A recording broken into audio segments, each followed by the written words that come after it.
देवेङ सरस्वतीङ व्यासं ततो जयमुदीरयेत् मूकं करोति वाचालं पङ्गुं लङ्घयते गिरिं यत्कृपातमहं वन्दे परमानन्दमाधवं यत्कृपातमहं वन्दे परमानन्दमाधवं।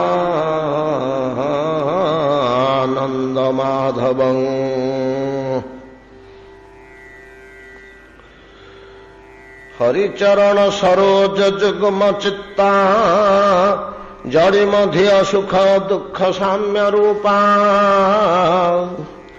अपचिति चतुराहरौ निजात्व नतवच सखलु वैष्णवा प्रसिद्धा रथचरण गदाब्ज चक्र मुद्रा कृति तिलकांचित बाहुमूल मध्या मुररिपु चरण प्रणाम धूली धृत कवचा खलु वैष्णवा जयंती मुरजित बव घना कृष्ण गंधोत्तम तुलसी दल माल्य चंदनैर्जे वरयितुमिव मुक्तिम आपत भूषा कृतिरुचिरा खलु वैष्णवा जयंती विगलित मदमान शुद्ध चेत्ता प्रसभ विनशत अहंकृति प्रशांता नरहरि अमरावत बंधुम इष्ट्वा क्षयित शुच खलु वैष्णवा जयंती भगवती सततं प्रभगति भाजं शुभचरितं तव लक्षणोऽभ्यधायी श्रुतिमथ अवतीर्णम आशु पुंसां हरति मलं चिर संचितम जदेत। श्रील भगवान नारद महर्षि भक्त चरित विपुल भाव वर्णना करी कहते काली आम आलोचना करें महाराज इंद्रदम्न अंतःकरण भितर भाव आसला बोधुए जे एते विस्तृत एते वर्णना करी ए चरित को आप कहीं कहते दुई चारोटी श्लोक कही मु बुझीपारि था भक्तर चरित्र कथा भक्तर आचरण कथा किंतु अतीव भाव वर्णना करी सुदीर्घ काल कहीं मानकर गुण कीर्तन करुछन्ति बोधे अंतर भाव इंद्रदम्नंकर बुझीपारे नारद अंतर्जामी पुरुष निज तरफ कही बसिले हाँ महाराज यार प्रयोजनीयता अच्छी प्रसंग क्रमे कहले भगवती सततं प्रभक्ति भाजां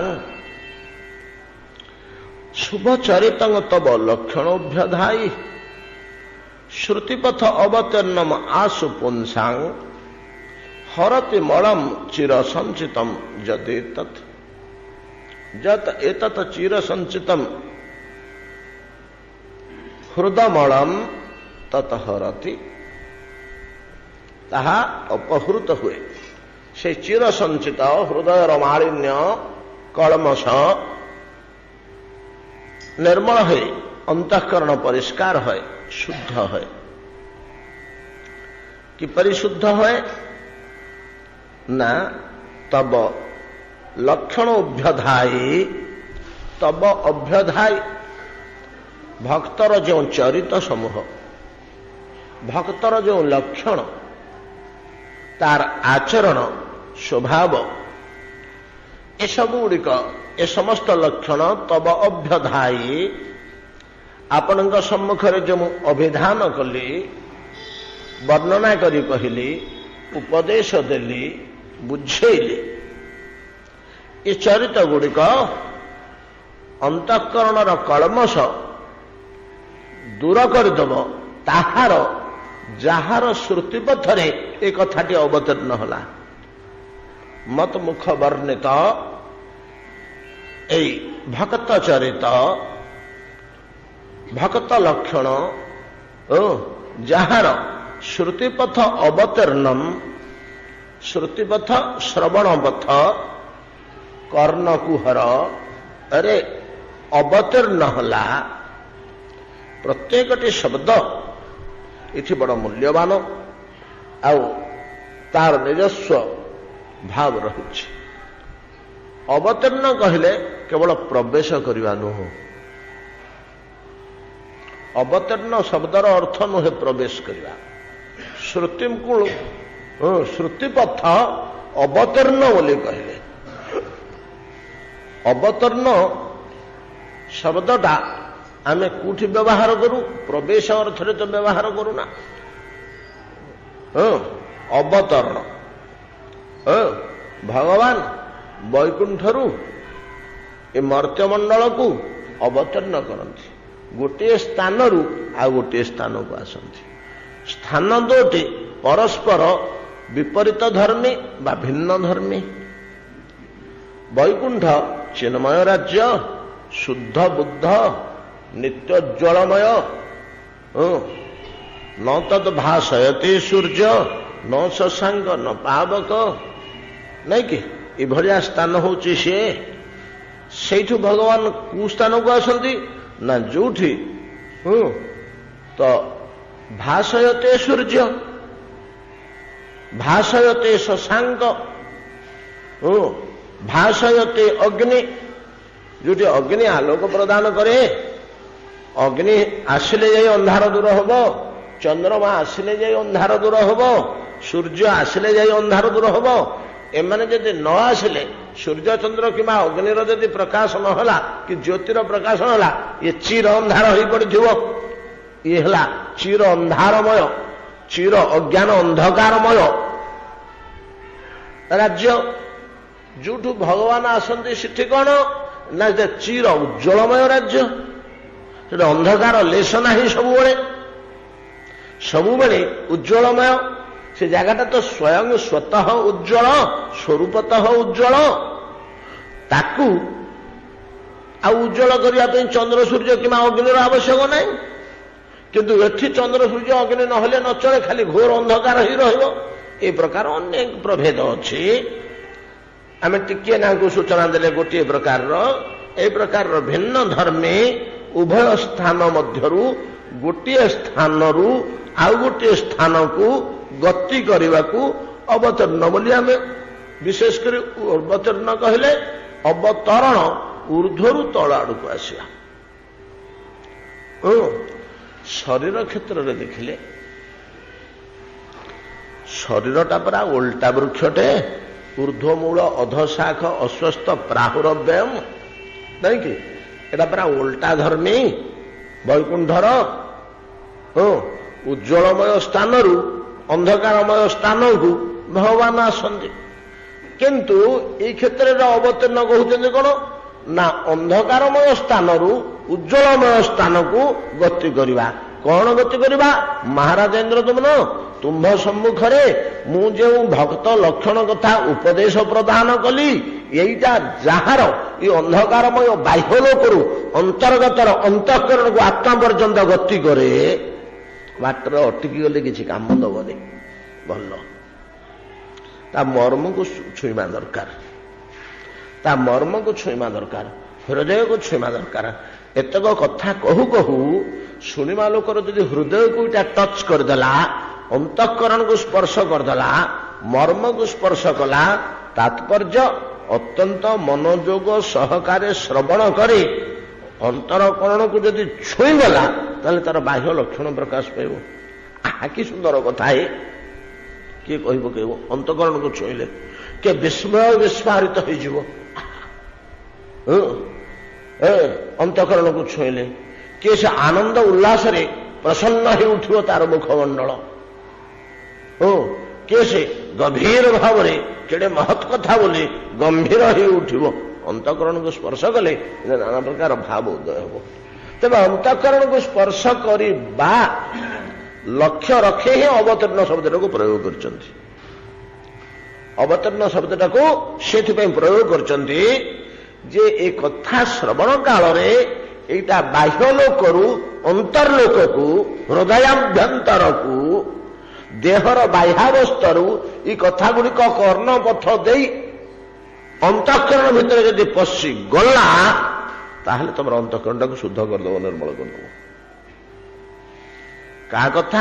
ନା ଭକ୍ତ ଚରିତ। ଏ ଭକ୍ତର ଚରିତ।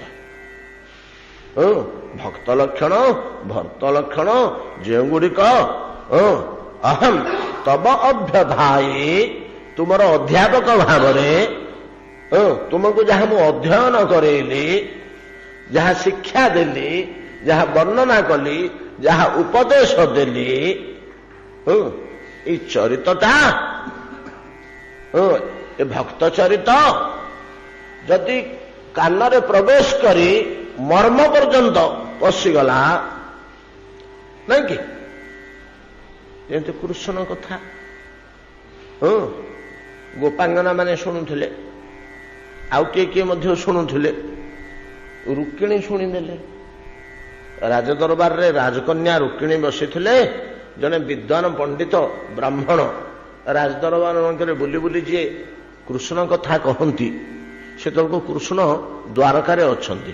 ତାଙ୍କର ଗୋପର ବିଚିତ୍ର ଲୀଳା ଗୁଡ଼ିକ, ତାଙ୍କର ମନୋହର ଅଙ୍ଗଲାବଣ୍ୟ, ତାଙ୍କର ବିଚିତ୍ର କୌତୂହଳମୟ ଲୀଳା କଳାପ, ତାଙ୍କ ବୀରତ୍ୱ ବ୍ୟଞ୍ଜକ ଅଘାପତନାବଦ୍ଧ ଇତ୍ୟାଦି ଲୀଳା ଗୁଡ଼ିକ, ଗୋପର ଲୀଳା ଗୁଡ଼ିକ, ଜଣେ ବ୍ରାହ୍ମଣ ଥାନ୍ତି ପଣ୍ଡିତ ଜଣେ, ସେଇଗୁଡ଼ିକ ବର୍ଣ୍ଣନା କରି କରି ଦୁଇ ପଇସା ରୋଜଗାର କରନ୍ତି। ରାଜଦରବାର ମାନଙ୍କୁ ସବୁ ଯାଆନ୍ତି, ରାଜାମାନଙ୍କ ପାଖରେ କହନ୍ତି, ଆଜ୍ଞା ଆମେ ଜଣେ କଥାକାର, ଆମେ କଥା କହିବୁ। ରାଜାମାନେ ବଡ଼ କୌତୂହଳୀ ଥାନ୍ତି, ଏମାନଙ୍କୁ ପ୍ରୋତ୍ସାହନ ଦିଅନ୍ତି। ଆଗେ ନିୟମ ଥିଲା, ତାଙ୍କର ରାଜକାର୍ଯ୍ୟ ସଭା କାର୍ଯ୍ୟ ସରିଲା, ସମସ୍ତେ ବସିବେ, କଥାକାର କିଛି କଥା କହିବେ, ସମସ୍ତେ ଘଣ୍ଟା ଅଧଘଣ୍ଟା 2 ଘଣ୍ଟା ଶୁଣିକିରି ବଡ଼ ଖୁସି ହେବେ, ତନ୍ମୟ ହେବେ, ଏବଂ ରାଜା ଯଦି ସନ୍ତୁଷ୍ଟ ହେଲେ ବିପୁଳ ପରିମାଣରେ ଦାନ ଦିଅନ୍ତି, ନହେଲେ କିଛି ପାରିଶ୍ରମିକ ଦିଅ। ହଉ, ବ୍ରାହ୍ମଣ ଜଣେ ଆସିକି କହିଲେ କିଛି କଥା, ତାଙ୍କୁ 500,000 ଦେଇଦିଅ, ବିଦା କରିଦିଅ, ଲୁଗାପଟା 2 ଖଣ୍ଡ ଦିଅ। ଏଇ ବୃତ୍ତି କରୁଛନ୍ତି। ଆସି ସିଏ କହିଲେ, ଯେତେବେଳେ କହିଲେ ସଖୀମାନଙ୍କ ଆଗରେ ଯାଇକିରି ରୁକ୍ମିଣୀ କଣ କହିଲେ ଶୁଣି ଦେଇକିରି କଥା, କୃଷ୍ଣ କଥା ତ ସମସ୍ତେ ଶୁଣୁଥିଲେ। କାନେର ଭିତର ଦିଆ ମରମେ ଭେଦି ଲଗୁ, ବଡ଼ ସୁନ୍ଦର ଭାବରେ ଗୋପାଙ୍ଗନ ମାନଙ୍କର କଥା ଚଣ୍ଡୀଦାସ କହୁଛନ୍ତି। ଚଣ୍ଡୀଦାସର ଲେଖା ଯେମିତି ସରଳ, ସେମିତି ସିଦ୍ଧାନ୍ତମୟ, ମର୍ମସ୍ପର୍ଶୀ। ଚଣ୍ଡୀଦାସ ହଉ, 5ଟା ଲୋକ ତ ହଉ, ରସ ପର୍ଯ୍ୟାୟର ଅଭ୍ୟନ୍ତରକୁ ପ୍ରବେଶ କରିଛନ୍ତି। ଆଉ ଚଣ୍ଡୀଦାସ, ବିଦ୍ୟାପତି, ଜୟଦେବ, ରାୟ ରାମାନନ୍ଦ, 4ଟି ରସର 4 ଜଣ ବିଚିତ୍ର ଜ୍ଞାତା। ଇଏ 4ଙ୍କ ସହ ଶୃଙ୍ଗାରସ ସମସ୍ତ ପଞ୍ଚମ ରସର 5ଟି ଆଗ ରସର ଭୋକ୍ତା ଶ୍ରୀମାନ ମହାପ୍ରଭୁ ନିଜେ। ଏ 4 ଜଣ 4ଟି ରସର ଭୋକ୍ତା ଏବଂ 4 ଆର୍ଯ୍ୟାବର୍ତ ଭାରତ ବର୍ଷର ଭକ୍ତି ରସର ଅଭ୍ୟନ୍ତରକୁ ପ୍ରବେଶ କରୁଥିବା ଏ 4 ଜଣ ବ୍ୟକ୍ତି ନିର୍ଣ୍ଣୟ କରିଛନ୍ତି। ତ ଚଣ୍ଡୀଦାସ, ବିଦ୍ୟାପତି, ରାୟ ରାମାନନ୍ଦ, ଜୟଦେବ, ଆଉ ଜଣେ ରହିଗଲେ ସୁରଦାସଜୀ, ବିଲ୍ୱ ମଙ୍ଗଳାଚାର୍ଯ୍ୟ। ଏ 5 ଜଣ ପଞ୍ଚରସର ସାଧକ। ଶ୍ରୀମାନ ମହାପ୍ରଭୁ 5ଟି ଆଗ ରସର ଉପାସନା ପ୍ରଣାଳୀ ବତେଇଛନ୍ତି। ତାଙ୍କ କଥା ଛାଡ଼ି ଦିଅନ୍ତୁ। ଏ 5 ଜଣ ପଞ୍ଚରସ, ଯୋଉ ଭକ୍ତିର ପଞ୍ଚରସ, ସେ ପଞ୍ଚରସର 5 ଜଣ ହେଉଛନ୍ତି ଅଧିକାରୀ। ସେମାନଙ୍କର ଲେଖା ଗୁଡ଼ିକ ବଳ ସେଇ ଚଣ୍ଡୀଦାସ ଲେଖୁଛନ୍ତି। କଣ ହେଲା କୃଷ୍ଣ କଥା? କାନେର ଭିତର ଦିଆ ମରମେ ପଶିଲ। ତାପରେ କି ସୁନ୍ଦର କଥା କହିଛନ୍ତି ଯେ ସେଗୁଡ଼ାକ ଭୁଲି ହେଇଯାଉଛି, ଆଉ ଆମର ପଢ଼ା ମନେ ରହୁନି। ମର୍ମକୁ ପଶିଯାଇଛି, ରୁକ୍ମିଣୀଙ୍କର ମର୍ମକୁ ପଶିଗଲା। ମର୍ମକୁ ପଶିଗଲା ଯେମିତି ତ କାନେର ଭିତରେ ଯା ମର୍ମ କଣ ଗୋଟେ ଘାରିଲା ବୋଲି ଘରେ ଘାରିଲା। ଆଉ ନା ଖାଇବା ନା ଶୋଇବା, କୋଉଥରେ ମନ ଲାଗିଲାନି। ଆଉ ଶେଷକୁ ଏଡେ ବଡ ମର୍ଯ୍ୟାଦା ସମ୍ପନ୍ନ ସମ୍ଭ୍ରାନ୍ତ ବଂଶ ରାଜକନ୍ୟାଟେ, ତାର ହାବ ଭାବ ଚାଲିଚଳନ ଗତିବିଧି କିଛି ମୁକୁଳା ନୁହେଁ, ବଡ ଗମ୍ଭୀର ସ୍ୱଭାବର ରାଜକନ୍ୟା, ସାକ୍ଷାତ ଲକ୍ଷ୍ମୀଙ୍କର ଅଂଶ। ଚିଠି ଲେଖି ବସିଲେ, ଭନାଥ ଭୁବନ ମୋହନ, ନାଇଁ କି ଭୁବନ ସୁନ୍ଦର, ଭନାଥ ଭୁବନ ସୁନ୍ଦର, ଶୁଣିଣ ରୂପ ଗୁଣ ତୋର ଲଜ୍ଜାଉ ପେକ୍ଷି ତୋ ଚରଣ ପଶିଲି ଅଭୟ ଶରଣ। ନାଇଁ କି ଲେଖିଲେ ବସିକରି ଯେଠି ଆଉ କୁ ପ୍ରକାରରେ ହୃଦୟକୁ ସ୍ପର୍ଶ କଲେ ଗୋଟେ ଲୋକର ଏଇ ଅବସ୍ଥା ଆସିବ। ଅବତୀର୍ଣ୍ଣ ଗୋଟିଏ ସ୍ଥାନରୁ ଆଉ ଗୋଟିଏ ସ୍ଥାନକୁ ସେ କଥା ଗତି କରିଗଲା।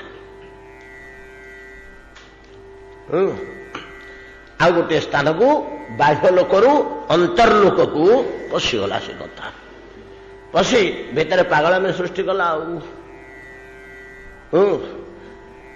ମୁଁ ଯେବେ ପୂର୍ବ ଜନ୍ମ ଗତେ ତପ ଆରାଧି ନାନା ମତେ ବ୍ରାହ୍ମଣ ସାଧୁ ଗୁରୁ ସେବି କଣ ପର ହବି ଏ ଯେବେ ନିଶ୍ଚିତ ଏ ଯେବେ ମୋହର ପ୍ରମାଣ ନିଶ୍ଚୟ ଆସିବ ନାରାୟଣ। ଲେଖୁଛନ୍ତି ଶିଶୁ ମୁଁ ଯଦି ପୂର୍ବ ଜନ୍ମରେ ସତ୍କର୍ମ କରିଥିବି ତେବେ ମତେ ଆସିକି ଉଦ୍ଧାର କରି ଆପଣ ନେବେ। ଆପଣଙ୍କର ମୁଁ ଆଶ୍ରୟ ନେଲି, ମୋର ଆଉ କିଛି ଗତି ନାହିଁ। ମୋ ଭାଇ ମୋ ବାପା ଏମାନେ ଦୁର୍ଦାନ୍ତ ସ୍ୱଭାବର। ବାପା ନୁହନ୍ତି ଅବଶ୍ୟ, ସେ ଚାହୁଁଥିଲେ କୃଷ୍ଣଙ୍କ ସହ ରୁକ୍ମିଣୀଙ୍କର ବିବାହ ହଉ। ତୋ ପାଦ ପ୍ରସାଦ ମୁଁ ଯେବେ ଲଭିନ ପାରିବି ସ୍ୱଭାବେ ନିଶ୍ଚେତେ ଯିବି ପଞ୍ଚ ପ୍ରାଣ ସତ୍ୟ କହିଲି ନାରାୟଣ। ଏମନ୍ତେ 100 ଜନ୍ମ ଯାଏ ପ୍ରାଣତେ ଯିବି ପଦ୍ମ ପାଏ। କେତେ ଦୁର୍ଭାବ। ଜଗନ୍ନାଥ ଦାସ ଅନୁବାଦ କରୁଛନ୍ତି। ସଂସ୍କୃତରେ ୟାର ଭାବ ଆହୁରି ସୁନ୍ଦର, ଆହୁରି ହୃଦୟ ସ୍ପର୍ଶୀ, ଯାହା ବଛା ହେଇକରି ଭାଗବତରୁ ପ୍ରଭୁ ଶ୍ରୀ ଜଗନ୍ନାଥଙ୍କର ଲୀଳାରେ ଯୋଡ଼ି ହେଇଯାଇଛି। ଶ୍ରୁତ୍ୱା ଗୁଣାନ ଭୁବନ ସୁନ୍ଦର ଶୃଣ୍ୱତାନ୍ତେ ନିର୍ବିଶ୍ୟ କର୍ଣ୍ଣ ବିବରେ ହରତ୍ୱଙ୍ଗତା। ନିର୍ବିଶ୍ୟ କର୍ଣ୍ଣ ବିବର ନ ତୁ ପ୍ରବିଶ୍ୟ। ଶ୍ରୁତ୍ୱା ଗୁଣାନ ଭୁବନ ସୁନ୍ଦର ଶୃଣ୍ୱତାନ୍ତେ ନିର୍ବିଶ୍ୟ କର୍ଣ୍ଣ ବିବରେ ହରତ୍ୱଙ୍ଗତା।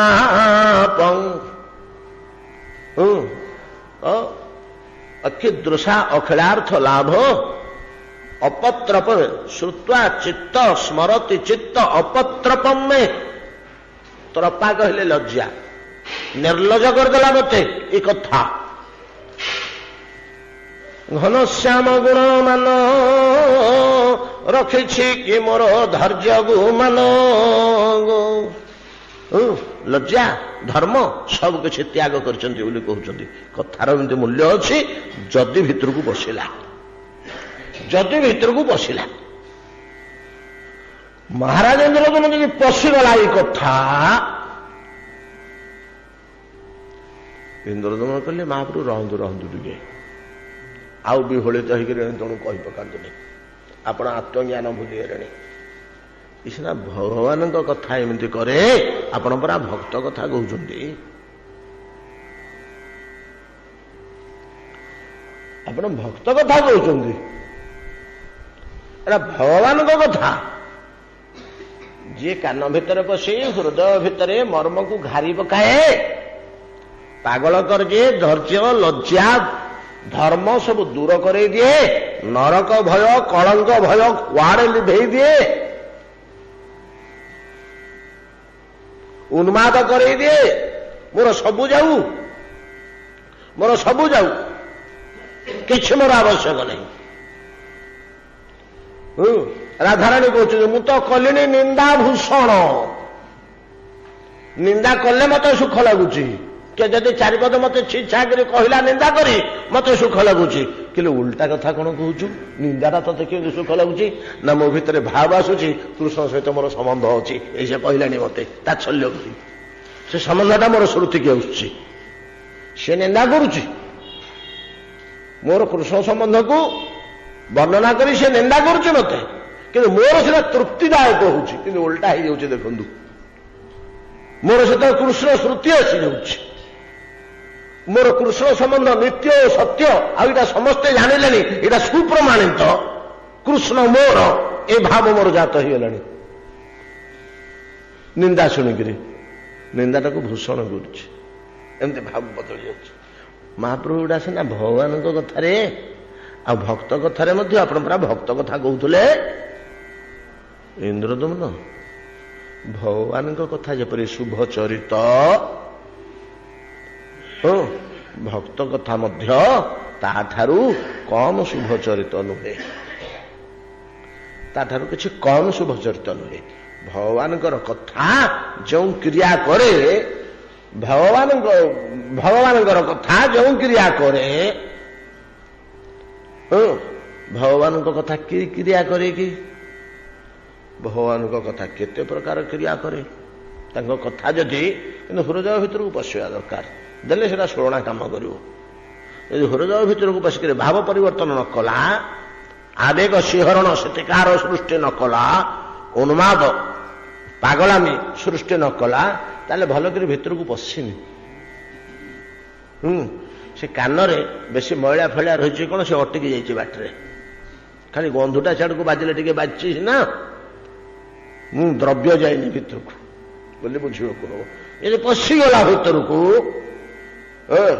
ଶୃଣୋତାଂ ସ୍ୱକଥଂ କୃଷ୍ଣ ଗୁରୁଣନ୍ତ ସ୍ୱଚେଷ୍ଟିତଂ ନାତେ ଦୀର୍ଘେନ କାଳେନ ଭଗବାନ ବିଶତେ ହୃଦି ପ୍ରବିଶ୍ୟ କର୍ଣ୍ଣରନ୍ଧ୍ରେଣ ସ୍ୱାନଂ ଭାବ ସରୋରୁହଂ ଧୂନୋତେ ସମଳମ କୃଷ୍ଣ ସଲିଳସ୍ୟ ଯଥା ଶରତ୍ ଧୌତାତ୍ୱା ପୁରୁଷ କୃଷ୍ଣ ପାଦମୂଳଂ ନ ମୁଞ୍ଚତି ପାନ୍ଥସ୍ୱ ଶରଣଂ ଯଥା ଧୌତାତ୍ୱା ପୁରୁଷ କୃଷ୍ଣ ପାଦମୂଳଂ ନ ମୁଞ୍ଚତି ପାନ୍ଥସ୍ୱ ଶରଣଂ ଯଥା।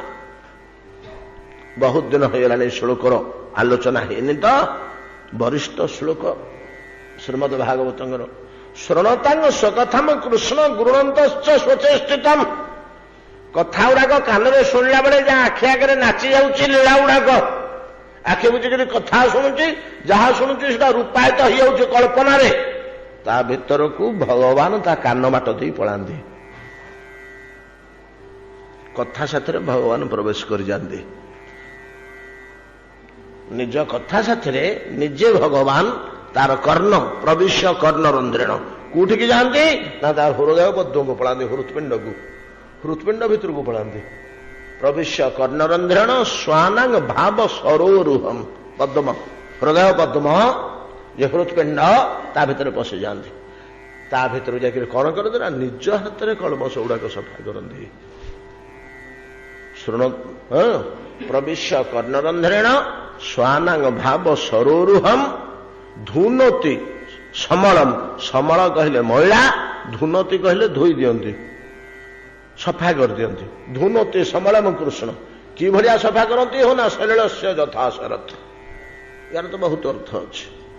ସଲିଳସ୍ୟ ଯଥା ଶରତ୍, ସଲିଳସ୍ୟ ଯଥା ଶରତ୍।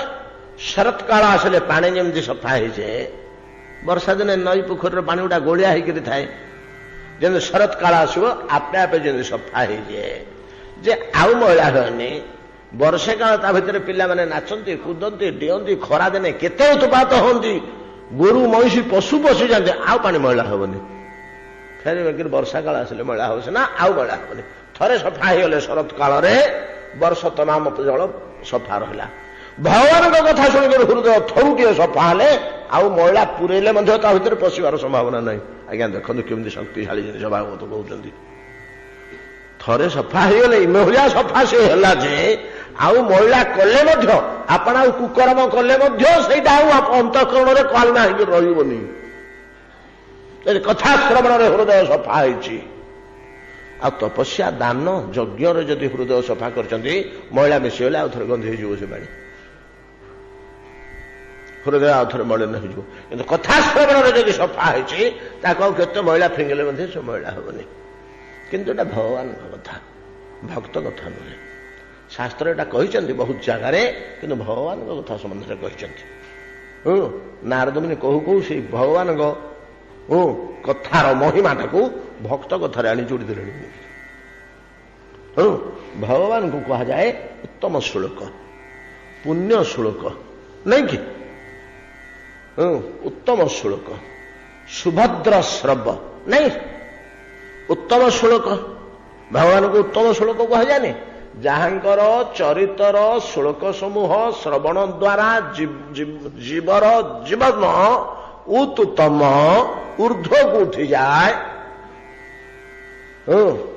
ঊର୍ଧ୍ୱମୁଖୀ ହଏ, ଉନ୍ନତ ମାନର ହଏ, ଚିତ୍ତଶୁଦ୍ଧି ହେଇଯାଏ, ହୃଦୟ ନିର୍ମଳ ହୋଇଯାଏ ଯାହାଙ୍କ ଶ୍ଳୋକ ଶ୍ରବଣରେ, ସେ ହେଉଛନ୍ତି ଉତ୍ତମ ଶ୍ଳୋକ।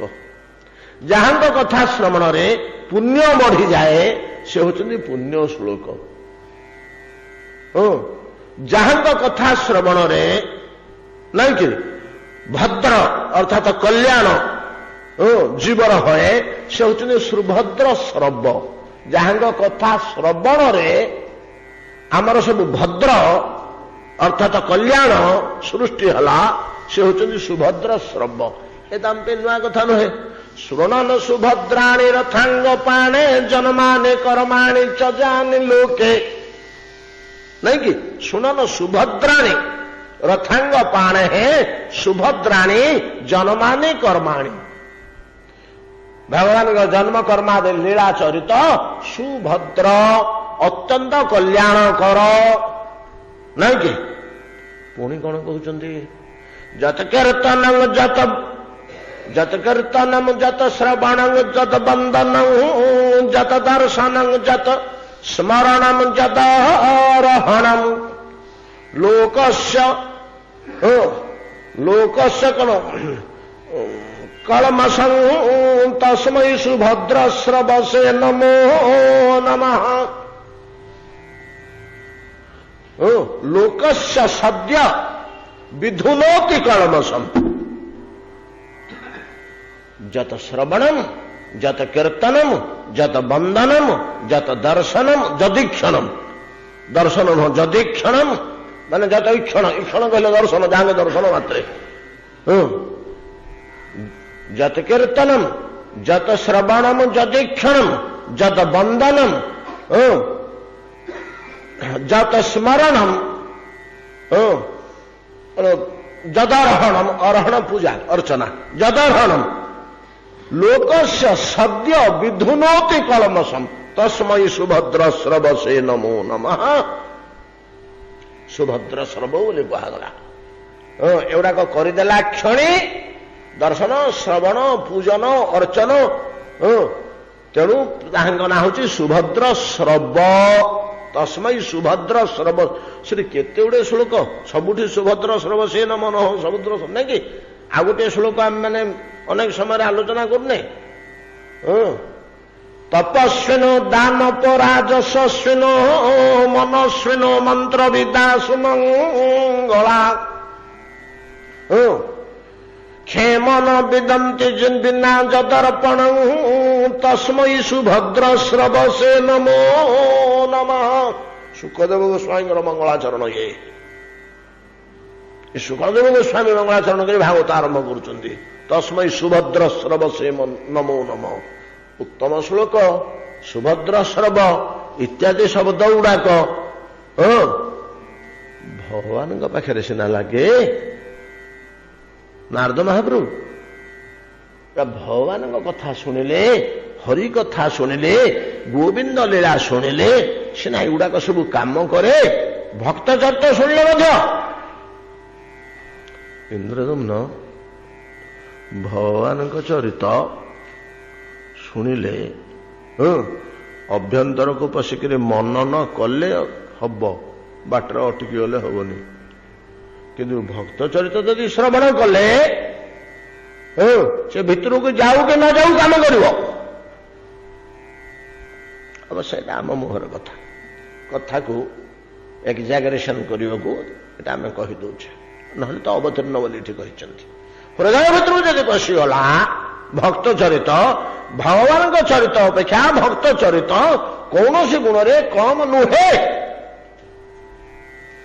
से जमी शुभ चरित ये सेमती शुभ चरित भगवान कथा जपरी शुभ चरित जो चरित श्रवण रे जीवर शुभ होए कल्याण होए यार भक्तर कथा श्रवण रे मध्य ठीक तद्रूप भगवान कथा अपेक्षा तत्वधिक कल्याण संपादित होए कार श्रोतार तेणु शुभ चरित शब्दटा एठी मध्य लगेले भगवती सततंग प्रभगति भाजा शुभ चरित तब लक्षणोभ्यधायी भगवान का चरित्र जमी शुभ चरित भगवान का चरित्र जमी शुभ चरित भक्तर चरित्र मध्य ततोधिक शुभ चरित शुभ चरित तब लक्षणोभ्यधायी श्रुतिपथ अवतीर्णम आशु पुंसां हरति मलम चिर संचितम जदे तत् जो समस्त हृदय मल चिर संचित को अनंत कालू रही जमाट बांधिक हृदय रे तत्क्षणात आशु तत्क्षणात से कलमशक हृदय भक्त चरित मध्य दूर करती भगवान चरित तो दूर करे भक्त चरित मध्य दूर कर दिए एनु भक्त चरित मध्य भगवान चरित्र तुल्य जहाँ मुझे वर्णना करी कहली भक्त चरित्र मध्य भगवान चरित्र तुल्य अत्यंत कल्याणकारी बा ताठू अधिक कल्याणकारी गोसाई जी गोटे पद लिखिले साधु सन्थ मान चरित्र संबंध में अल्प दिन तले से पदटी आमर केमती कौन होकर आसी जाइला साधु चरित शुभ चरित कपासु साधु चरित शुभ चरित ये जो शुभ चरित कह ठीक सब टेक नहीं सुना भगवान को चरित कहते पुराण मैंने साधु चरित साधु चरित शुभ चरित कपासु विमल शुभद गुणमय फल जासु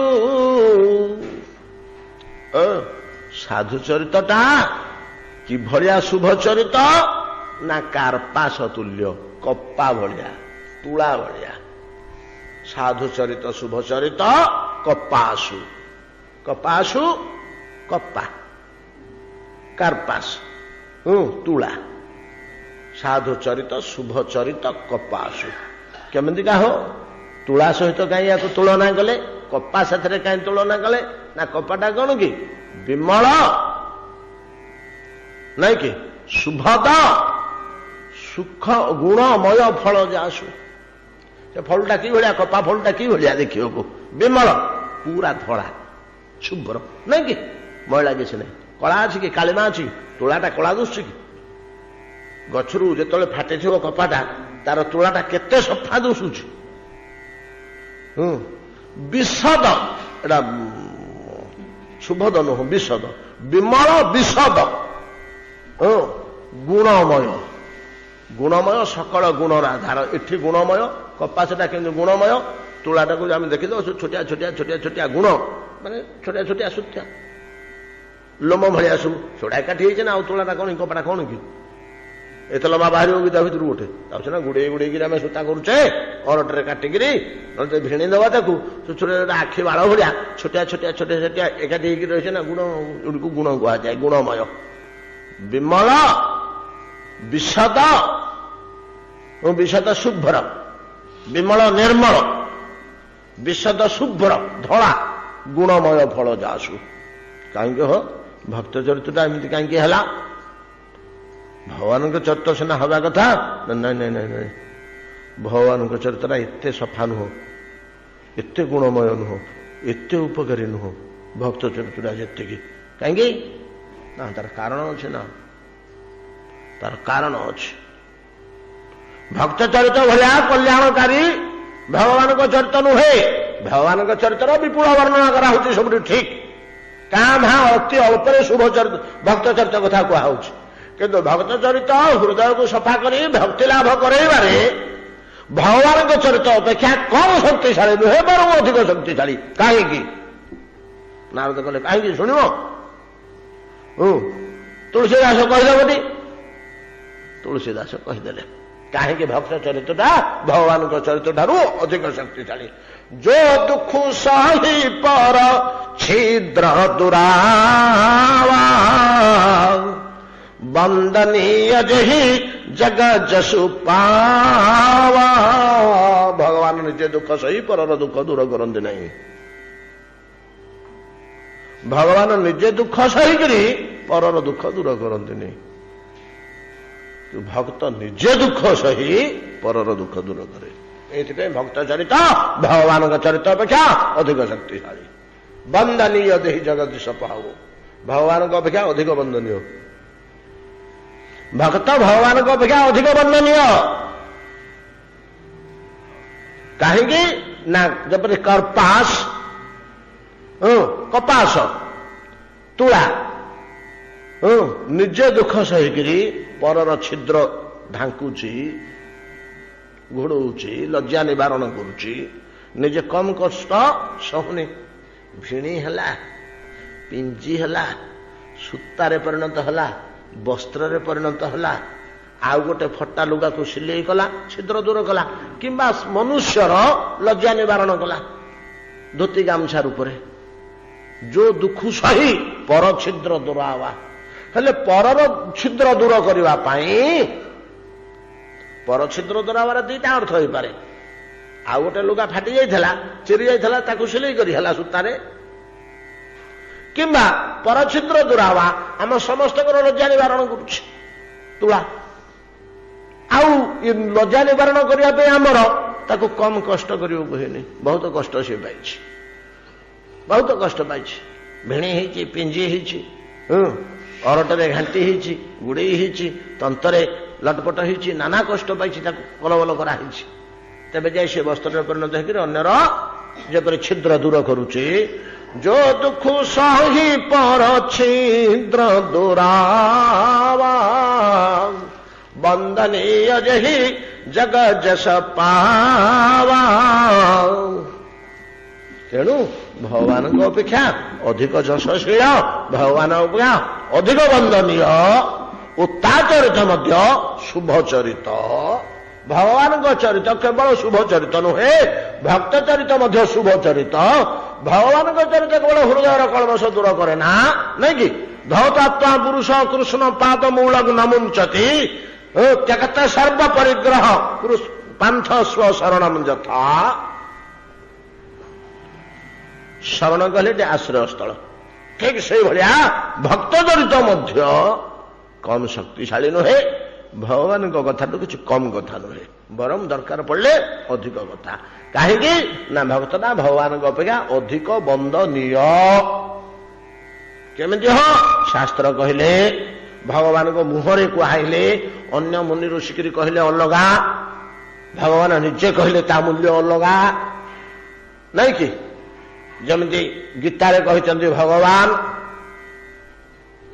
तो अष्टादश तत्व अन्यान्य कथा सब कहले कहले परिशेष कहले कौन जो ऋषि माने सब ऋषि भेर बहुधा गीतम छंद भेर विविध पुतक। गीतार गोटे श्लोक अच्छी, भगवान कहते अर्जुन ऋषि भेर बहुधा गीतम, ऋषि मैंने एक कथा को नाना प्रकार वर्णना कर छंद भेर विविध कथ। ब्रह्मा को मोहर वेद रूपे बाहरी, छंद कहले वेद, छंद सुपर्णा, तो वेद नाना प्रकार वर्णना कर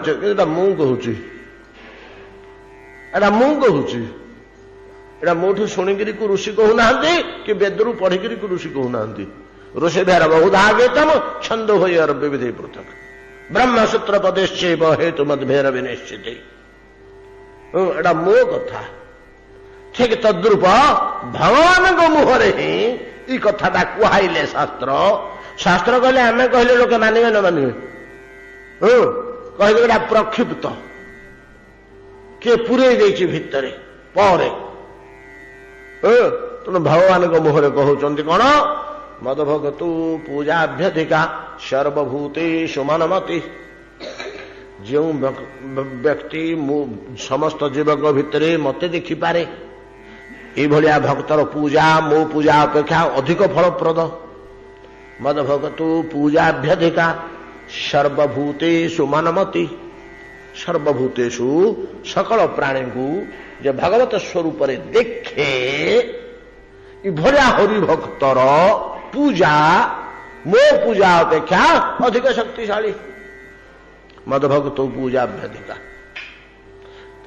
भक्तर पूजा भगवान को पूजा अपेक्षा अधिक भक्त भगवान को अपेक्षा अधिक वंदनीय भक्त भगवान को अपेक्षा अधिक दोषशाली भक्तर चरित भगवान को चरित अधिका अपेक्षा अधिक फलप्रद श्रीमद भागवत शुणा को बसीगले ऋषि मैंने नैमिषारण्य 1000 बरसिया जाग चली मसे 1.5 मास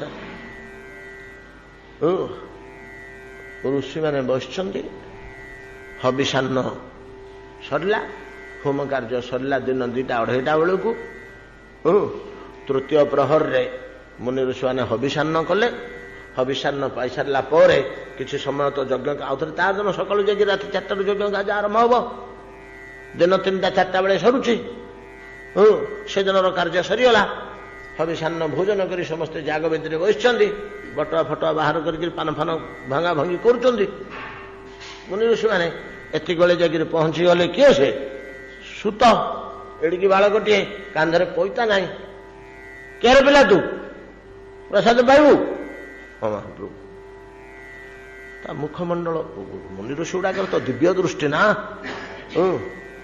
अरे तू किए कौट आसलु मुंडिया टे मारे से बेदी तले छिड़ा है मंडप तले छिड़ा है आज्ञा मु उग्र सरवा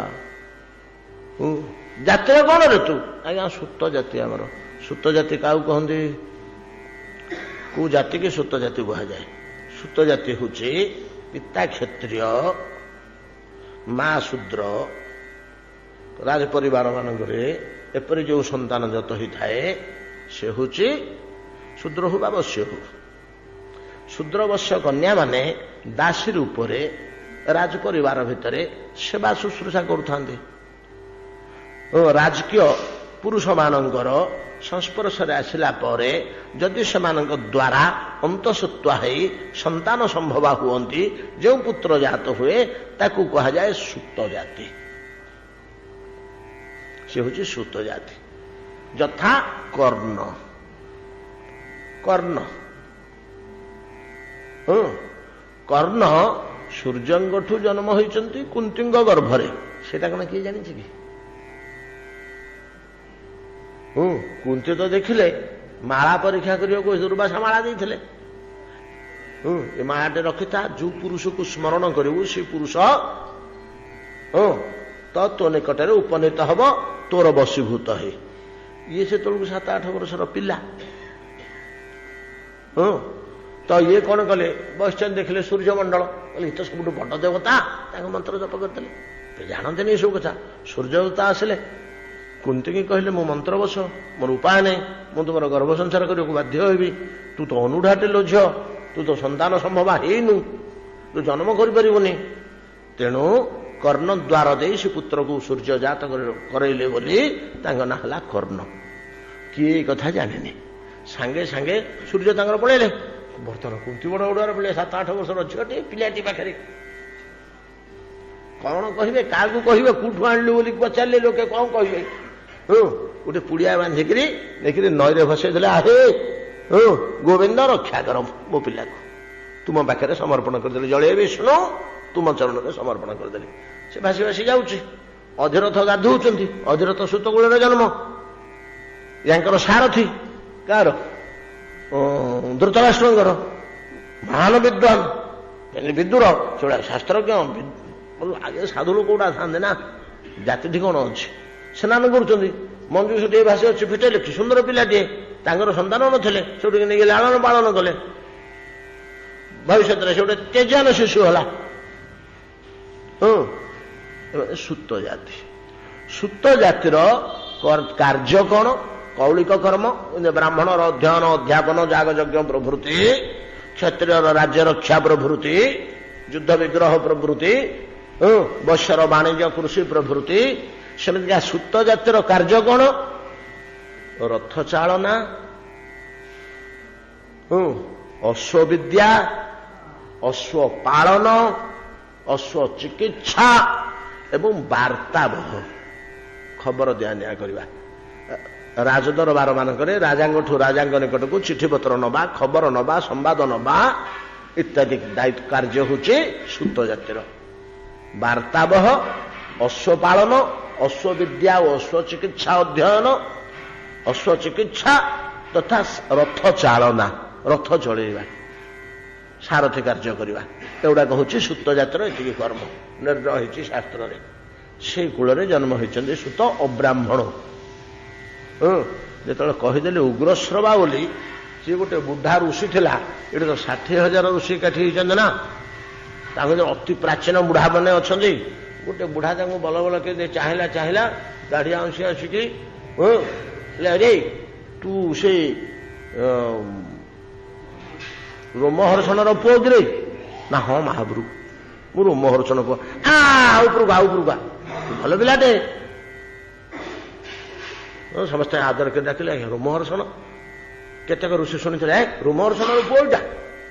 ହଇରେ ତତେ ତ ବଡ ଠାକୁରେ ବଳରାମ ଆଶୀର୍ବାଦ କରିଦେଇଛନ୍ତି ସବୁ ପୁରାଣ ତୁ ଗର୍ଭରେ। ହଁ ଆଜ୍ଞା, ଆପଣ ମାନଙ୍କର କୃପା।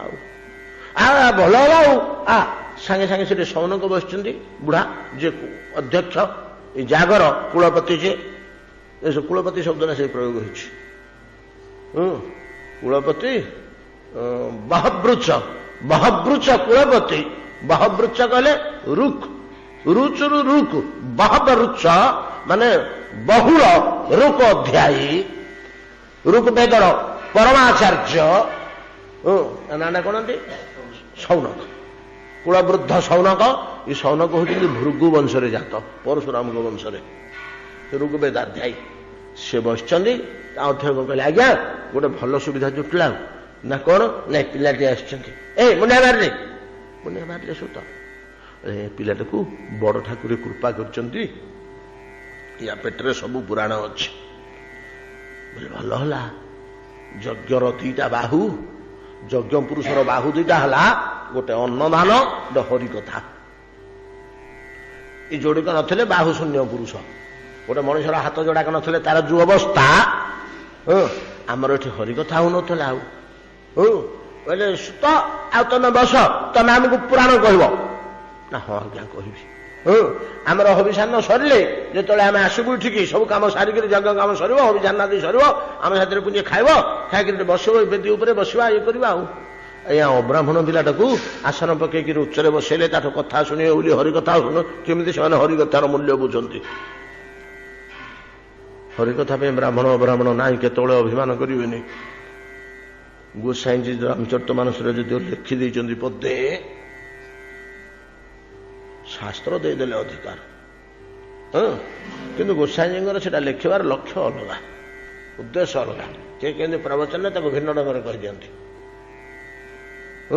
ସେଟା କେତେବେଳେ ଆଲୋଚନା କରିବା, ବର୍ତ୍ତମାନ ଆମର ଆବଶ୍ୟକ ନାହିଁ। ଉଚ୍ଚ ଆସନରେ ତାକୁ ବସେଇଲେ, ସମସ୍ତେ ତଳେ ବସିଲେ, ତାକୁ ଆସନରେ ବସେଇକିରି। ଆଜ୍ଞା ସୁତ ଡରିଗଲେ। ବୁଢା ବୁଢା ଋଷି ଗୁଡାକ ବେଦ ବେଦାନ୍ତରେ ପାଚିକିରି ଅଛନ୍ତି, ମୁଁ ୟାଙ୍କୁ କଣ କହିବି? ଡରିଲେ ପିଲା ଲୋକ। କଣ ସେ ଗୋଟେ କୌଶଳ କଲେ। ଗୋଟେ ମହାପ୍ରଭୁ ଆପଣ ଗୋଟେ ପ୍ରଶ୍ନ ପଚାରୁନାହାନ୍ତି, ନିଜ ଆଡୁ କଣ କହିବେ? ଆମକୁ କିଛି କହିପାରିଲେନି, ସାହସ ହେଲାନି। ଆପଣ କଣ ପଚାରୁନାହାନ୍ତି? ପଚାରିଲେ ମୁଁ ଜାଣିଥିଲେ କହିବି। ଋଷିମାନେ ଜାଣି ପକେଇଲେ ପିଲାଟା ସାହସ କରୁନି କହିବା ପାଇଁ। ଗୋଟେ କଣ ପ୍ରଶ୍ନଟେ ପଚାରିଦେଲେ, ସେ ପ୍ରଶ୍ନଟାର ଉତ୍ତର ଯାହା ପୁରାଣ ମାନଙ୍କରେ ଅଛି ତାହେଲେ ଗାଇବ। ଧୀରେ ଧୀରେ ଖୋଲିଗଲା ସେ ଦ୍ୱାରା, ଆଉ ତାର ସେ ତେଣିକି କହିବ। ଆଉ ପ୍ରଥମେ ଆରମ୍ଭ କରିପାରୁନି, ଭୟ କରୁଛି। ଆଉ କଣ ଆଜ୍ଞା ପଚାରୁ ପଚାରେ କଲେ 6ଟା ପ୍ରଶ୍ନ ପଚାରିଦେଲେ ଏକା ବେଳକେ 6 ଜଣ ଋଷି। ଆଉ ଏ ପିଲା ସୁତ 6ଟା ପ୍ରଶ୍ନର ଉତ୍ତର ଏକା ବେଳକେ ଦଉଛନ୍ତି। ସେ 6ଟା ପ୍ରଶ୍ନର ଉତ୍ତର ହଉଛି ଶ୍ରୀମଦ ଭାଗବତ। ତା ଭିତରେ ଗୋଟେ ପ୍ରଶ୍ନ କଣ ଅଛି ଜାଣନ୍ତି? ଗୋଟିଏ ପ୍ରଶ୍ନ ହଉଛି ଯେ ସୁତ ସମସ୍ତ ହରିଭକ୍ତଙ୍କର ଚରିତ କହ। समस्त हरिभक्तर चरित विस्तृत भाव में वर्णना कर कहब। अन्य 5टा प्रश्न रु 3टा खंडे प्रश्न भगवान संबंधी, जोड़े प्रश्न अन्य साधन संबंधी, गोटे प्रश्न होचे भक्त संबंधी। भगवान का चरित्र तो आपण मन शुणवे, से कहीं मनीष चरित्र पुरौचंदी ना। जमी अति भोजन कर पकईले आम घर को जाकरी गोटे जेलो सिल्वर टीका गिली दौचे नहीं कि ना कौन से गोटे बाहर करथिला को कंपनी डाबर ना किए से हाजुमला पेपर रेड अक्षर दौथे मु पढ़ी प्रचुर परिमाण खातु हाजुमला खाई जीर्ण कर दिंतु पेपर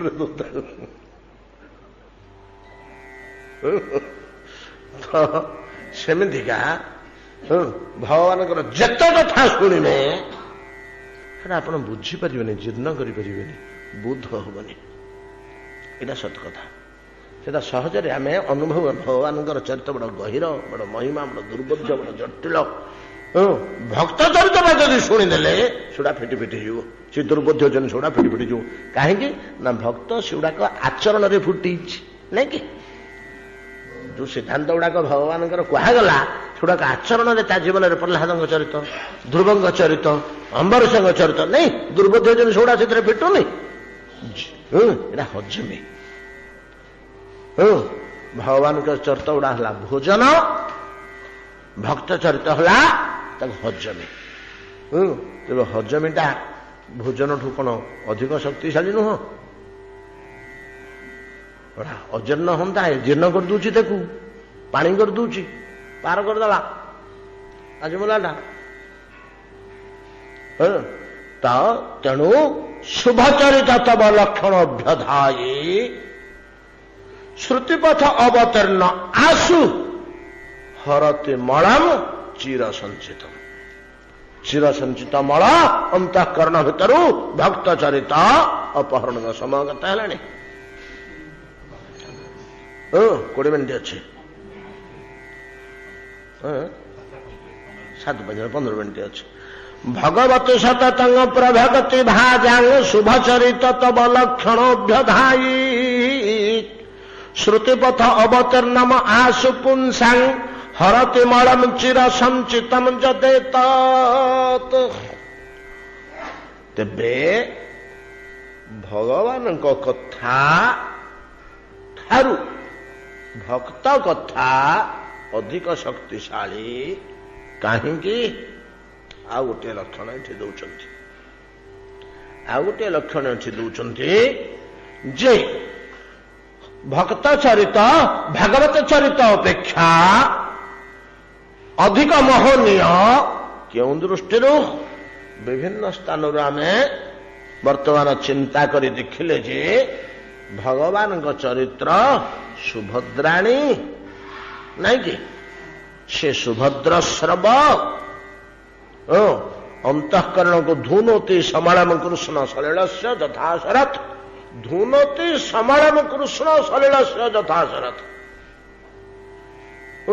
हृदय टाक सफा कर दिए कलम सौड़ा को दूर कर दिए भगवान का चरित्र श्रवण रे कान रे शुणिला क्षणे अंतःकरण टाक शुद्ध निर्मल कर दिए जन्म जन्मांतर कलम कालीमा गुड़ाक धोई चित्त शुद्धि संपादन करे चित्त शुद्धि ही गला किंतु भक्त चरित्र कौन करे ना चित्त शुद्धि कला बाद से हृदय रे भक्ति जात करे दीटा कार्य करे गोटे मेसीन गला जे से खाली माटी की हाणी हाणी हाणी गुंड करी पाउडर कर सफा सुतरा कर पड़ी आसला आ गोटे मेसीन नुआ होकर किणा जे से कौन करुचे ना साढ़े माटी की सफा करुचे गोड़ी कांकर बची देकर माटी की गुंड कर पाउडर कर सब ता साथ मंजी बुणी बुणी बुलाऊँ दीटा काम ଗୋଟିଏ ମେସିନ୍ ଥିଲା, ଖାଲି ସେ ମାଟିକି ଗୁଣ୍ଡ କରି ପକଉଥିଲା, ଗୋଡି କାଙ୍କର ଖପରା ବାଛିକି ସଫା କରିଦଉଥିଲା, ମାଟିଟାକୁ ଠିକ କରିଦଉଥିଲା, କ୍ଷେତ୍ର ପ୍ରସ୍ତୁତି କରୁଥିଲା। କିନ୍ତୁ ଆଉ ଗୋଟିଏ ମେସିନ୍ ବର୍ତ୍ତମାନ ବାହାରିଛି, କ୍ଷେତ୍ର ପ୍ରସ୍ତୁତି ସହ ବୀଜ ବପନ ଦିଟାକ କାମ ସେ ମେସିନରେ ହେଇଯାଉଛି। ଦି ବସ୍ତା ଧାନ ତାର ଗୋଟେ ଜାଗାରେ ଲଦା ହେଇଗଲା, ମେସିନ୍ ଷ୍ଟାର୍ଟ କରି ଛାଡ଼ିଦେଲେ, ତ ଭୂମିକି କର୍ଷଣ କରିକି ସଫା କରୁଛି, ମାଟିକି ପ୍ରସ୍ତୁତ କରୁଛି, ତା ପଛରେ ମଞ୍ଜି ମଧ୍ୟ ବୁଣି ହେଇଯାଉଛି। ଦିଟାକ କାର୍ଯ୍ୟ କରୁଛି। ଭଗବାନଙ୍କ କଥା ଶ୍ରବଣ ଶାସ୍ତ୍ର ଦ୍ୱାରା ଅବଶ୍ୟ କେତେକ ଜାଗାରେ ଅଛି ଯେ ଭକ୍ତି ସୃଷ୍ଟି କରେ ବୋଲି, ଭକ୍ତି ସୃଷ୍ଟି କରେ ବୋଲି ଅଛି। ଡାଇରେକ୍ଟ ନଥିଲେ ମଧ୍ୟ ଚିତ୍ତଟା ଶୁଦ୍ଧି ହେଇଗଲେ ଭକ୍ତି ହଉ ଜ୍ଞାନ ହଉ କୋଉଟା ହେଲେ ଗୋଟେ ସୃଷ୍ଟି ହେଇଯିବ। କେବଳ ଭକ୍ତି ସୃଷ୍ଟି କରିବାର ପ୍ରଶ୍ନ ଉଠୁନି। ଚିତ୍ତ ଶୁଦ୍ଧି ହେଲେ ଜ୍ଞାନ ବି ହେଇଯାଇପାରେ, ଭକ୍ତି ବି ହେଇଯାଇପାରେ। ବରଂ ନାଇଁ, ସିଦ୍ଧାନ୍ତ ଠିକ ଅଛି, ଆମେ ଏମିତି ଚିନ୍ତା କଲେ ହେବନି। ଚିତ୍ତ ଶୁଦ୍ଧ ହେଲେ ଖାଲି ଜ୍ଞାନ ଉତ୍ପନ୍ନ ହବ। କିଏ ଗୋଟେ ଭକ୍ତି ଦେଲେ ଯାଇ ଭକ୍ତି ହବ। ବୀଜ ନାହିଁ, ଭକ୍ତିର ବୀଜ ବୁଣି ହବନି, କିନ୍ତୁ ଜ୍ଞାନ ବୀଜ ହେଇଯିବ, ଜ୍ଞାନ ବୀଜ ହେଇଯିବ। ଚିତ୍ତ ଶୋଧନ ହେଇଗଲେ ତଦା ଆଦିତ୍ୟ ବଚ ଜ୍ଞାନଂ ପ୍ରକାଶୟତେ ତତ୍ପର ଶ୍ରଦ୍ଧାବାନ ଲଭତେ ଜ୍ଞାନ ତତ୍ପର ସଂଯତି ଇନ୍ଦ୍ରିୟ। ତା ପୂର୍ବ ଶ୍ଲୋକଟା ଏଇଟା କଣ କହିଲେ? ତଥା ତଦା ଆଦିତ୍ୟ ବଚ ଜ୍ଞାନଂ ପ୍ରକାଶୟତେ ତତ୍ପର। ସୂର୍ଯ୍ୟ ଉଦୟ ହେଲା ଭଳିଆ ଜ୍ଞାନ ଉଦୟ ହେଇଯିବ ଚିତ୍ତ ଶୁଦ୍ଧି ହେଇଗଲେ। କିନ୍ତୁ ଚିତ୍ତ ଶୁଦ୍ଧି ହେଲା ପରେ କିଏ ଜଣେ ଯଦି ଭକ୍ତି ଟିକେ ଦେଲା ତେବେ ଭକ୍ତି ହବ। ଯେମିତି ଗୋଟେ ଦୀପ ଜଳନ୍ତା ଦୀପଟା ଲଗେଇଲେ ଯାଇକରି ଲିଭା ଦୀପଟା ଜଳୁଛି, ନହେଲେ ଆପେ ଆପେ ଜଳି ପାରିବନି। ସେମିତି ଜ୍ଞାନ କିଏ ଦବା ଦରକାର ନାହିଁ, ଜ୍ଞାନଟା ଆପେ ଉତ୍ପନ୍ନ ହବ। କିନ୍ତୁ ଭକ୍ତି କିଏ ଜଣେ ଦବାକୁ ହବ। ଜ୍ଞାନ ଉତ୍ପନ୍ନ ହେଇଯିବ ଚିତ୍ତ ଶୁଦ୍ଧି ହେଲେ, ଭକ୍ତି ଉତ୍ପନ୍ନ ହବନି ଆପେ ଆପେ। ଭକ୍ତିଟା ଅପେକ୍ଷା କରେ, କେହି ଦବା ପାଇଁ କି ଭକ୍ତି ଅପେକ୍ଷା କରେ। ଭକ୍ତି ସ୍ୱତନ୍ତ୍ର सकल सुख खाने बिनु सतसंग न पावहि प्राणी। गोसाई जी राम को मुहर कथा, राम गीतार वाक्यटा अच्छे। अयोध्यावासी जो राम शिक्षा दौरान ये जो द्वितीय मेसिनटा भक्त चरित ये भूमि कर्षण करने संगे संगे क्षेत्र प्रस्तुति सह भक्ति बीज बपन करी पलि जाए। अतएव महाराज इंद्रद्युम्न शुण शुण तुम निकटरे मुझे तब अभ्यधायी शुभ चरित लक्षण भक्त लक्षण रूपक शुभ चरित तुम आगे अभिधान कली तद्वारा चिर संचित मलम हरती तासह भगवती सततंग प्रभागति भाजा। आउ कौन हुए ना भगवती भगवान पादपद्मे सतत अक्षय भाव सतत अक्षय भाव प्रभागति भाजन। कि श्लोक कि वाक्य प्रयोग कर आज्ञा कौन केते अर्थ करवा केते व्याख्या करवा। सतत सतत कहले आपण रामचरित मानसरे बेसी पाइबे। रामचरित मानसरे केते जगार कुहा केते जगार कुहा जे अविरल भगति बोले गोटे शब्द अच्छे। अविरल भगति केवला भक्ति केवला भक्ति बोलिक गोटे अच्छे, अविरल भक्ति बोलिक गोटे अच्छे। मोर चौपाई गुड़ाक मन होनी आसी पहुंचब। अविरल भगति देहु भगवान। अविरल भक्ति अर्थात अखंड भक्ति। अखंड भक्ति जो भक्तिटा खंडित है ना, भक्तिटा खंडित है ना कहीं ना। हाँ, भक्ति की चापी दबा भक्ति के पहले विनाश प्राप्त है ना, भक्ति के पहले नष्ट होबनी। किंतु यदि सूर्य केतବେଳେ हेले नष्ट है ना ताकू किसी समय पर समय समय मेघ ढांकी दिए। अरे देख लो सूर्य दुश्च ना नहीं आकाश रे ना सूर्य ना कौन प्रकृति सूर्य ना सूर्य अच्छी मेघ ढांकी दी खरा ना मेघ ढांकी दी। तो सूर्य को मेघ ढांकिला भलिया अनेक समय ଭକ୍ତି ଅନ୍ତର୍ଗତରେ ଥିଲେ ମଧ୍ୟ ତା ପ୍ରଭାତକୁ ଭକ୍ତିର ଯୋଉ ବାହ୍ୟ ପ୍ରକାଶ ଆବେଗ ଶିହରଣ ଉତ୍କଣ୍ଠା ଅଶ୍ରୁ ରୋମାଞ୍ଚ ଗଦଗଦ ଭାଗବତ ଦର୍ଶନରେ ନୃତ୍ୟ କୀର୍ତ୍ତନ ବିହଳତା ନାଇଁ କି ଏଇଗୁଡା ଯୋଉ ସବୁ ତାର ଅନୁଭାବ ଏଗୁଡାକୁ ଅନୁଭାବ କୁହାଯାଏ। ଅନୁଭାବସ୍ତୁ ହୃଦସ୍ଥ ଭାବାନାମ ପରିପ୍ରକାଶ। ଭକ୍ତିର ସମୃତ ସିନ୍ଧୁରେ ଲେଖିଲେ ଅନୁଭାବସ୍ତୁ ହୃଦସ୍ଥ ଭାବାନାଂ ପରିପ୍ରକାଶ। ଅନୁଭାବ କାହାକୁ କୁହାଯାଏ? ଅନୁଭାବ ଗୋଟେ ଶବ୍ଦ ଅଛି ଭାବ ଅନୁଭାବ। ଅନୁଭାବ କୁହାଯାଏ ହୃଦୟରେ ଥିବା ଭାବର ବାହ୍ୟ ପ୍ରକାଶକୁ ଅନୁଭାବ କୁହାଯାଏ। ଯଥା ଜଣେ ଲୋକ ବାରଣ୍ଡାରେ ବସିଛନ୍ତି, ଆଉ ଜଣେ ଲୋକ ରାସ୍ତାରେ ପଳାଉଛନ୍ତି ଦାଣ୍ଡରେ। ସେ ଯାଇତେ ପଳେଇଲା ପରେ ଇଏ କଣ କଲେ ଗୋଟେ ଝେପା ମେଞ୍ଚ ପକେଇଲେ। ସେ ପଳେଇଛନ୍ତି ପାର ହେଇକିରି ସେ ପଛକୁ ଏମିତି ବୁଲିକିରି ଚାହିଁଲେ ଘଡ଼ିଏ ସେ ଡାକିରି ଏଟା ଆଖିରେ ଦେଖେଙ୍ଗେ ଦେଖେଙ୍ଗେ।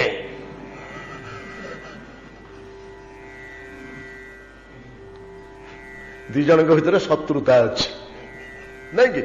ୟାଙ୍କ ହୃଦୟରେ ତାଙ୍କ ପ୍ରତି କୁଚ୍ଛିତ ଭାବ ତାତ୍ସଲ୍ୟ ଭାବ ଘୃଣା ଭାବ ତାର ପରିପ୍ରକାଶ ହେଲା